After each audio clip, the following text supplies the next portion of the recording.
2019 is almost in the bag, and let's see what happened this year. Game of Thrones ended.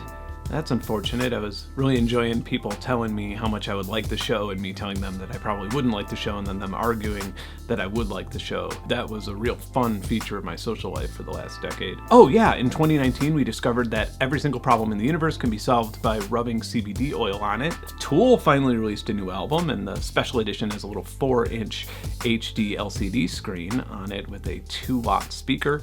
How awesome is that? It's inspired me. My next flashbulb album's just gonna be a barrel of oil with a bunch of unrecyclable straws taped to the side of it. By the way, if you're over the age of 30 and you don't think that the new Tool album is the best piece of recorded music to come out in the last decade, you're going to lose a lot of Facebook friends. Not that I know this by experience, I just read it in Tool Facebook magazine. Do you know what else happened in 2019? A whole bunch of audio software, so let's go.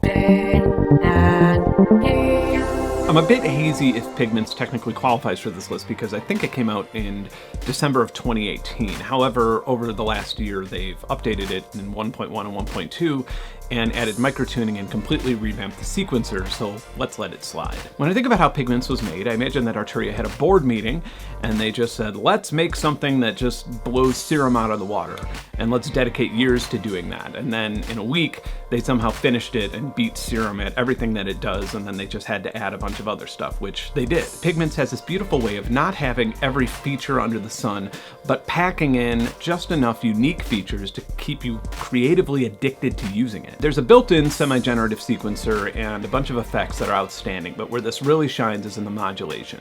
You have a bunch of unique things like a Turing machine and a binary generator and function generators. If you want to go deep, there's even combinators with different mathematical operations. Somehow, miraculously, all this depth becomes easy and intuitive after merely a few hours of playing with the synth. If you use Serum or you're a fan of Serum and you're thirsty for more, definitely give Pigments a try.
Faceplant seemingly came out of nowhere, and there's a lot of buzz surrounding it with electronic musicians, and I think most of that is just people telling their friends, hey, check out Faceplant, it's really awesome. And it is. To be totally honest, earlier this year I checked it out to see if I wanted to do a feature for it on this channel, and I actually wasn't blown away because I was kind of comparing it to things like Falcon or Reactor, and also the presets weren't really blowing my mind at the time. But weirdly, I didn't do that review, I didn't do that feature on this channel obviously, but it's worked its way into my workflow workflow as a musician, and now I actually really love it. The best way to describe Phase Plant would be a modular snap-in synthesis system with Kilohearts toolbox effects, also available as some of those snap-in modules. It's obviously much more powerful than your average VST synthesizer, and it's a breeding ground for left field ideas. Its strongest suit, though, is with that snap-in interface. It allows you to do a lot of really crazy things, like car plus strong string modeling, but you don't have to use any node labeling or coding. And considering that most of you are musicians and not programmers, that's a huge accomplishment.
I'm very careful about calling anything the best because we're walking around in extremely subjective territory, but it should be no secret by now if you watch this channel a lot that I think that UVI Falcon is among the most powerful synthesis engines in the world. A lot of you are probably thinking, oh, Reactor or Max MSP is more powerful, but realistically, I think that Falcon can accomplish more per CPU core as it's more efficient, and therefore on your computer and in your session you can actually do more with it than even those advanced systems. If you do really want to go that deep like Max MSP and leave the user interface side of things, you have Lua scripting inside Falcon. What really makes it so powerful though is that just built into the engine you have a subtractive synth, a granular synth, an FM synth, a physical modeling synth, you have a rompler like Omnisphere, you have a advanced sampler that competes with Contact. And now with the recently released 2.0, UVI Falcon has added an additive synthesis engine that's really powerful. It has everything from fractional order filtering to morphing between waveforms. And it's a free update. Aside from the additive synthesizer, 2.0 adds in a bunch of other goodies like Euclidean sequencers and I think over 160 additional wavetables, and then just a lot of quality of life updates. Granted, there are a few things to complain about. Falcon does have a learning curve and the interface is a little hard to get used to if you're just used to your normal subtracted VST. But with everything tied together, Falcon is still my desert island plugin, and somehow they made it way better.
Unfiltered Audio is on my short list of favorite plugin developers, and Byome and Lion have raised the bar substantially in 2019. Byome is an effect and Lion is an instrument, but I'm combining them together here because they do share a lot of similarities, such as the ultra customizable user interface and all of the same effects modules. Lion is extremely powerful and fun to play with, so I'm going to throw some patches in, but I want to focus on Byome because it enters new territory when it comes to effects plugins. Being able to effortlessly sequence or modulate parameters on your effects is extremely powerful and fun, and if you're anything like me, within a few hours you'll wonder how you ever lived without an effect system like Byome in your DAW. Sometimes I hear sentences like that last one coming out of my mouth and I wonder if I'm literally even speaking fucking English anymore. I think Byome's strongest suit is the user interface and how easy it is to quickly create patches. It doesn't really do anything that Melda Productions or Reactors plugins can't do, and it doesn't sound any better than they do, but what it does accomplish is it allows pretty much anybody to get this level of power into their workflow. For someone like myself who's very comfortable in a modular environment, I still see it as a very fun plugin to play around with. I made lots of presets and I wasn't asked to do so, and I wasn't doing it for a session. I was just procrastinating because it's a lot of fun.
2019 was not the biggest year for most DAWs. FL Studio's biggest update was the addition of Flex, which I'm not all that interested in because they literally have a storefront for presets inside the plugin. I think I still use FL Studio more than any other DAW, and it's mostly because I'm just used to it, and also their piano roll is more powerful than anything else that I've seen. However, I'm not really into the monetizing presets inside my UI. That's just... But maybe I'm being unfair as a customer because I've had FL Studio for like 15 years and watched it blossom into this amazing DAW, and I don't think I've ever had to pay for an update. Cubase, they got the ability to render and export video, which if you're involved in any sort of film or television scoring, that's a huge feather in your cap. Which leaves the new guy with the weird haircut, Bitwig. What did you do, Bitwig? Bitwig 3.0 revamped their UI quite a bit and added a whole bunch of new features, but the most powerful one is the grid. The grid is an extremely low-level and powerful modular environment built into the fabric of the DAW. No plugins required, and I personally love it. Like any new modular environment, it takes a bit of learning, but there's a perfect amount of building blocks, and the UI is stylish and easy to stay organized with. In fact, the grid almost made Bitwig my favorite and primary DAW, and the only thing holding me back is its inability to send MIDI notes out to other plugins. For example, if I wanted to use the grid to make a generative sequencer and have that sequencer drive a contact piano sound, that's not yet possible, but I have been reading around on the forums and it seems like it may be possible soon. That would basically make Bitwig a DAW where you could customize your sequencer for every different song you're working on, and that's really exciting. Bitwig is also the only major DAW that runs in Linux, and most people don't give a shit about this, but if you're performing live with a laptop, you probably should. I don't currently use a laptop when performing live, but if I did, I would probably be dual booting into an operating system where Cortana or Siri couldn't follow me.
Pulsar Mu, or maybe Pulsar 1 millionth? Maybe Pulsar's a Greek company and it's literally called Pulsar Small. Pulsar isn't really all that revolutionary of a product. It's not all that efficient on the CPU either. What it is a glue compressor that sounds fucking outstanding. There are a ton of compressor plugins out there, many of which claim to seamlessly emulate a vintage tube compressor or rack compressor, and I don't really know how many of those are snake oil. Snake oil. I obviously don't have $5 million worth of compressors in my studio, so I don't really know how many of those are snake oil, or if the compressors don't even sound that good that they're emulating. Nobody really knows, and it's kind of a shit show. What I do know is that roughly 2 out of 3 times, Pulsar Mu can take a boring, muddy mix and accentuate the parts I want accentuated and ignore the parts I don't want accentuated in the majority of the channels that I've run through it. And that makes it a really great sounding compressor. I don't really have anything else to say about it. The beauty's in the simplicity, that's all there really is to it. It's the best digital glue compressor I've heard thus far, so let's hear it.